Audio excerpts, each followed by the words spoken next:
Hi friends, இந்த வீடியோவில் நம்ம சூப்பரான ஒரு தகவல் பற்றி பார்க்க போகிறோம். அதாவது இந்தியா போஸ்ட் ஜிடிஎஸ் வேலை வாய்ப்புக்கான நோட்டிஃபிகேஷன் வெளியிட்டிருக்காங்க. அந்த நோட்டிஃபிகேஷன் எப்படி ஆன்லைன் மூலமாக டவுன்லோட் பண்ணுறது, அந்த நோட்டிஃபிகேஷனில் கொடுத்துருக்கக்கூடிய முக்கியமான தகவல்லாம் என்னென்ன அப்படிங்கிற இன்ஃபர்மேஷன் இந்த வீடியோவில் வந்து பார்க்கலாம். சரி, வாங்க வீடியோக்குள்ளே போகலாம். ஓகே, இது வந்து இந்தியா போஸ்ட் ஜிடிஎஸ் online.gov.in அப்படிங்கிற இந்த வெப்சைட். இதில் தான் ஜிடிஎஸ் வேலை வாய்ப்புக்கான எல்லா தகவலும் இந்த ஒரு வெப்சைட்டில் மட்டும் தான் கொடுப்பாங்க. ஸோ இதில் இந்த கேண்டிடேட்ஸ் கார்னர் அப்படிங்கிற ஒரு ஆப்ஷன் இருக்கும். இதில் போனீங்கன்னா நோட்டிஃபிகேஷன் அப்படின்னு இருக்கும். ஸோ இதில் பாருங்கள் டிஸ்கிரிப்டிவ் நோட்டிஃபிகேஷன் அப்படின்னு இருக்கும். ஜஸ்ட் அதை கிளிக் பண்ணிங்கன்னா உங்களுக்கு இந்த மாதிரி ஒரு நோட்டிஃபிகேஷன் வந்து ஓப்பன் ஆகும், ஒரு பிடிஎஃப் ஃபைல் ஓப்பன் ஆகும். பட் இப்போ டெம்பரரியாக பார்த்தீங்கன்னா file R directly not found அப்படிங்கிற எரர் வருது. ஸோ நான் ஏற்கனவே டவுன்லோட் பண்ணி வச்சுருக்கேன். ஸோ அதை உங்களுக்கு காமிக்கிறேன். இந்த நோட்டிஃபிகேஷன் உங்களுக்கு தேவைப்படுது அப்படின்னா நம்மளுடைய டெலகிராம் சேனல் லிங்க் டிஸ்கிரிப்ஷன் பாக்ஸில் இருக்குது. அந்த டெலகிராம் சேனல் ஓப்பன் பண்ணிங்கன்னா உங்களுக்கு இந்த நோட்டிஃபிகேஷன் பிடிஎஃப் கொடுத்துருப்பேன். ஸோ தேவைப்படுறவங்க டவுன்லோட் பண்ணி ஃபுல்லாக படித்து பார்த்துக்குவாங்க. ஓகே, ஒவ்வொரு வருஷமும் பார்த்தீங்கன்னா இந்த இந்தியா போஸ்ட்டில் ஜிடிஎஸ் வேலை வாய்ப்பு வந்து ஃபில் பண்ணுவாங்க. ஸோ அதன்படி இப்போ ஒரு வருஷத்துக்கு மேலே ஆச்சு. 2024 ஜூலை மந்தில் வந்து இந்த வேகன்சி ஃபில் பண்ண போகிறாங்க. ஸோ எப்போல்லாம் வந்து இந்த ஜாப்புக்கு நீங்கள் அப்ளை பண்ணலாம், எப்போ அப்ளிகேஷன் ஓப்பன் ஆகும், எத்தனை போஸ்டிங் இருக்குது, என்னென்ன டாக்குமெண்ட்ஸ்லாம் தேவை, ஸோ இதுக்கு எக்ஸாம் இருக்கா இல்லையா, ஸோ இது போன்ற பல தகவல் எல்லாமே இந்த வீடியோவில் பார்க்கலாங்க. இதுதான் அந்த நோட்டிஃபிகேஷன். கிராமிங் தக் Sehwag online engagement schedule July 2024 வந்து கொடுத்துருக்குறாங்க. மொத்தமாக 3 விதமான பதவிக்கு நீங்கள் இந்த ஜிடிஎஸ் வேலைவாய்ப்பு அப்ளை பண்ணலாம். ஒன்று பிரான்ச் போஸ்ட் மாஸ்டர், பிபிஎம் அப்படின்னு சொல்லுவாங்க. ரெண்டாவது பதவி என்னன்னா assistant branch post master, ABPM. And மூணாவது போஸ்ட் வந்து தக் சேவாக். மொத்தம் இந்த மாதிரி 3 வகையான போஸ்ட் வந்து இருக்குது. ஸோ உங்களுக்கு எந்த பதவியில இன்ட்ரெஸ்டாக இருக்கீங்களோ அந்த பதவிக்கு ஏற்ற மாதிரி நீங்கள் அப்ளை வந்து பண்ணிக்கலாம். அப்ளை பண்ணுறது வந்து ஆன்லைன் மூலமாக தான் அப்ளை பண்ண முடியும். அதே மாதிரி அனெக்சர் 1 கொடுத்துருப்பாங்க. அதில் டீட்டெயில்டாக வேகன்சி எவ்வளோ இருக்குது அப்படிங்கிற டீட்டெயில்ஸ் எல்லாமே கொடுத்துருப்பாங்க. அதை நீங்கள் செக் பண்ணி பார்த்துக்கோங்க. இப்போ registration online application editor correction window, அதாவது அப்ளை பண்ணுறதுக்கு உண்டான டைம் பீரியட் வந்து கொடுத்துருக்குறாங்க. அதை ஃபஸ்ட்டு பார்த்துடலாம். Registration and submission of online application, online மூலமாக அப்ளிகேஷன் சப்மிட் பண்ணுறதுக்கு டேட் பாருங்கள். இந்த மாதம் 15ஆம் தேதியிலேருந்து அடுத்த மாதம் 5ஆம் தேதிக்குள்ளார நீங்கள் ஆன்லைன் மூலமாக அப்ளிகேஷன் சப்மிட் பண்ணிடணும். எடிட்டர் கரெக்ஷன் விண்டோ, அப்ளிகேஷன் ஏதாவது தப்பு பண்ணிட்டீங்க, அதை வந்து திருத்தம் செய்யணும் அப்படின்னா 6/8 8/2024 நீங்கள் வந்து அப்ளிகேஷனை கரெக்ஷன் பண்ணிக்கலாம். இந்த ஜாப் பொறுத்த வரைக்கும் இது central government post office job மாதிரி இருக்காது. இது வந்து இந்தியா போஸ்ட்டில் வேலை பார்ப்பீங்க. But central government post office staffs இருக்காங்க பார்த்தீங்கன்னா, அவங்களுக்கு கிடைக்கக்கூடிய அந்த ஃபெசிலிட்டி எல்லாமே உங்களுக்கு அப்படியே வந்து கிடைக்காது. ஸோ ஒன்லி கவர்மெண்ட் தரப்புல இருந்து நம்மளுக்கு சம்பளம் மட்டும் தான் கிடைக்கும். அடுத்ததாக கீழே பார்த்தீங்கன்னா இந்த பிரான்ச் போஸ்ட் மாஸ்டருக்கான ஜாப் ப்ரொஃபைல் என்ன, அவங்க வந்து எந்த மாதிரியான வேலையெல்லாம் பார்க்கணும் அப்படிங்கிற டீடைல்ஸ் வந்து கொடுத்துருக்காங்க. ஸோ எல்லா போஸ்ட் ஆஃபீஸ்லையும் எல்லா பிரான்ச் போஸ்ட் ஆஃபீஸ்லையும் டெய்லி அவங்க என்ன ரொட்டீன் ஜாப் பண்ணுறாங்களோ அவங்களுக்கு நம்ம வந்து ஹெல்ப் பண்ணுற மாதிரி இருக்கும். Day to day postal operations வந்து சொல்லியிருக்கிறாங்க. ஸோ இதுக்காக தனியாக ஒரு இடம் எடுக்கணும். அந்த இடம் வந்து எப்படி இருக்கணும் அந்த டீடைல்ஸ் எல்லாமே கொடுத்துருப்பாங்க. ஸோ ஒரு சப் பிரான்ச் போஸ்ட் ஆஃபீஸில் அவங்க எந்த மாதிரி வேலை பார்க்குறாங்களோ அதே வேலை தான் நீங்களும் வந்து பார்க்க போகிறீங்க. பட் நீங்கள் தனியாக ஒரு இடத்த வாடகைக்கு எடுக்கணும். அந்த இடம் அந்த பிரான்ச் போஸ்ட் ஆஃபீஸ் சர்க்கிள்குள்ளே வந்து இருக்கணும், இத்தனை மீட்டர் சர்க்கிள்குள்ளே இருக்கணும் அப்படிங்கிற ரூல்ஸ்லாம் வந்து இருக்குது. ஸோ அந்த உங்களுடைய அந்த பிரான்ச்சுக்கு வந்து மெயின் பிரான்ச் போஸ்ட் ஆஃபீஸில் இருந்து நீங்கள் போஸ்ட் எடுத்துகிட்டு வந்து அங்கேருந்து நீங்கள் வந்து போஸ்ட் எல்லாமே டிஸ்ட்ரிபியூட் பண்ணுவீங்க. ஸோ அதே மாதிரி போஸ்ட் ஆஃபீஸில் இருக்கக்கூடிய வேறு ஏதாவது சர்வீசஸ்லாம் இருக்கும் பார்த்தீங்களா, அதை வந்து மக்களுக்கு கொண்டு போய் சேர்க்கறது.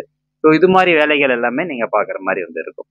ஸோ அசிஸ்டன்ட் பிரான்ச் போஸ்ட் மாஸ்டருக்கு என்ன ஜாப் ரோல் அப்படின்னா, பிரான்ச் போஸ்ட் மாஸ்டர் என்ன ஒர்க் பண்ணுறாரோ அதுக்கு வந்து நம்ம அசிஸ்டன்ட் ஒர்க் மாதிரி பண்ணுற மாதிரி இருக்கும், வேற ஒன்றும் இல்லை. அடுத்தபடியாக தக் சேவாக் என்ன பண்ணுவாங்க அப்படின்னு கொடுத்துருக்காங்க. அதாவது ஸ்டாம்ப் சேல் பண்ணுறது, போஸ்ட் ஆஃபீஸில் ஸ்டேஷ்னரி வந்து சேல் பண்ணுறது. அதே மாதிரி இப்போது போஸ்ட் வருது அப்படின்னா அந்த போஸ்ட்டை கொண்டு போய் அந்த வீட்டினுடைய அட்ரஸ்க்கு கொண்டு போய் சேர்க்கறது. ஸோ இது போன்ற வேலைகள் எல்லாமே தக் சேவாக் வந்து பார்க்கணும். ரைட், இப்போது அடுத்தபடியாக எமாலிமெண்ட்ஸ் அண்ட் அலவன்சஸ் வந்து எவ்வளோன்னு அப்படின்னு கொடுத்துருக்காங்க. ஸோ எமாலிமெண்ட்ஸ் அலவன்ஸ் வந்து எதுவும் கிடையாது. மற்றபடி டிஆர்சிஎஸ் லேப், அதாவது உங்களுடைய சம்பளம் எவ்வளோ அப்படின்னு பார்த்தீங்கன்னா பிரான்ச் போஸ்ட் மாஸ்டருக்கு 12,000 ரூபாயிலிருந்து அதிகபட்சம் 29,380 ரூபா. ABPM assistant branch post master தக் சேவாக்கு 10,000 24,470 ரூபா வந்து சொல்லியிருக்காங்க. ஏஜ் லிமிட்டை பொறுத்த வரைக்கும் மினிமம் ஏஜ் 18 வருஷம் அப்ளை பண்ணுறதுக்கு, மேக்ஸிமம் ஏஜ் வந்து 40 வருஷம் சொல்லியிருக்கிறாங்க. பட் இந்த அப்பர் ஏஜ் லிமிட் வந்து கொடுத்துருக்குறாங்க. இப்போ நீங்கள் ஓபிசி கேட்டகரியாக இருந்தால் 43 வயசு வரைக்கும் நீங்கள் அப்ளை வந்து பண்ணிக்கலாம். அதே வந்து எஸ்சி எஸ்டி கேட்டகரினா 45. எக்கனாமிக்கலி வீக்கர் செக்ஷன் இருக்காங்க பார்த்தீங்களா, அவங்களுக்கு வந்து ஏஜ் ரிலாக்ஸேஷனே கிடையாது. எந்த வயசுலனா அப்ளை பண்ணிக்கலாம். ஸோ 60 வயசு 58 வயசுல கூட நீங்கள் போயிட்டு அப்ளை வந்து பண்ணலாம். ஸோ அந்த மாதிரி சொல்லியிருக்காங்க. பர்சன் வித் டிசபிலிட்டியில் வந்து 10 வருஷம் ரிலாக்ஸேஷன் சொல்லியிருக்கிறாங்க. அதே மாதிரி டிசபிலிட்டி இல்லையா உங்களுக்கு வந்து உடல்நல குறைவு இருந்து நீங்கள் வந்து எஸ்சி எஸ்டி கேட்டகரியாக இருந்தீங்க அப்படின்னா 15 வருஷம் ரிலாக்ஸேஷன் வந்து கொடுத்துருக்குறாங்க. குவாலிஃபிகேஷன் பொறுத்த வரைக்கும் கண்டிப்பாக செகண்டரி ஸ்கூல் பாஸ் பண்ணியிருக்கணும், எஸ்எஸ்எல்சி வந்து பாஸ் பண்ணியிருக்கணும், நீங்கள் வந்து 10th பாஸ் பண்ணியிருக்கணும். அதுலேயும் குறிப்பாக வந்து லோக்கல் லாங்குவேஜ் எடுத்து படிச்சிருக்கணும். அந்த 10th நீங்கள் தமிழ் லாங்குவேஜ் எடுத்து படித்து அதில் பாஸ் ஆகிருக்கும். அப்படி பாஸ் ஆகிருந்தீங்க அப்படின்னா நீங்கள் வந்து அப்ளை பண்ணிக்கலாங்க. அடுத்தபடி அங்கே பாருங்க அதர் குவாலிஃபிகேஷன் சொல்லியிருக்காங்க. அதாவது உங்களுக்கு கம்ப்யூட்டரில் நாலேஜ் இருக்கணும், அதே மாதிரி சைக்கிளோட தெரிஞ்சிருக்கணும், அடிக்குவேட் மீன்ஸ் ஆஃப் லைவ்லிஹுட் போதுமான வாழ்வாதாரம் வந்து இருக்கணும். தென் ரிசர்வேஷன் கேட்டகரி வந்து கொடுத்துருக்காங்க. சர்டிஃபிகேட்ஸ் வந்து நம்ம வெரிஃபிகேஷன் எடுத்துகிட்டு போகிற மாதிரி இருக்கும். இதை பொறுத்த வரைக்கும் இந்த எக்ஸாம் பொறுத்த வரைக்கும் எக்ஸாமில் எதுவும் கிடையாது, ஜஸ்ட் அப்ளை பண்ணுறது மட்டும்தான். உங்களுடைய மார்க்ஸ் பர்சன்டேஜ் வந்து எவ்வளோ வருதோ அதை பொறுத்து தான் உங்களுக்கு இன்டர்வியூ வந்து கால் பர் பண்ணுவாங்க. டேரெக்டாக வந்து சர்டிஃபிகேட் வெரிஃபிகேஷன் வந்து கால் பர் பண்ணுவாங்க. சர்டிஃபிகேட் வெரிஃபிகேஷனில் உங்களுக்கு எல்லாமே ஓகே ஆச்சு அப்படின்னா டேரெக்டாக ஜாப் தான். வேறு எந்த எக்ஸாம் வேறு எது இன்டர்வியூ அந்த மாதிரிலாம் எதுவும் கிடையாது. தென் இப்போ சர்டிஃபிகேட் வெரிஃபிகேஷனுக்கு எந்தெந்த சர்டிஃபிகேட்லாம் எடுத்துகிட்டு போகணும் அப்படின்னு பாருங்கள். எல்லா மார்க் ஷீட் உங்களுடைய 10th மார்க் ஷீட் எல்லாமே எடுத்துகிட்டு போயிடணும்.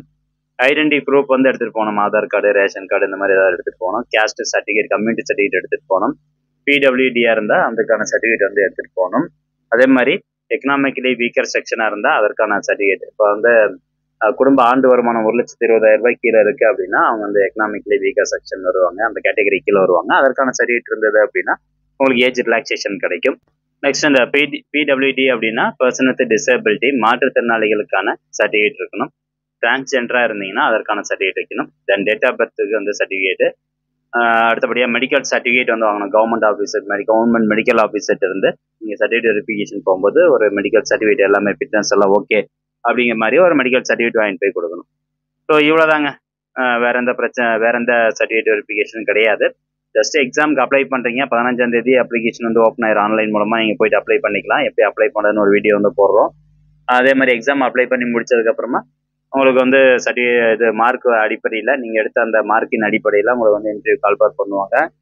ஸோ அந்த இன்டர்வியூவில் போயிட்டு நீங்கள் சர்டிஃபிகேட் மட்டும் கொண்டு போய் காமிச்சு வெரிஃபிகேஷன் பண்ணிடணும். வெரிஃபிகேஷன் முடிஞ்சதுன்னா நீங்கள் ஜாப் வந்து செலக்ட் ஆகும். ஓகே ஃப்ரெண்ட்ஸ், இந்த இன்ஃபர்மேஷன் முடிஞ்சவங்க நிறைய பேர் ஷேர் பண்ணுங்கள். மீண்டும் அடுத்த ஒரு நல்ல பதிவில் சந்திக்கலாம். நன்றி, வணக்கம்.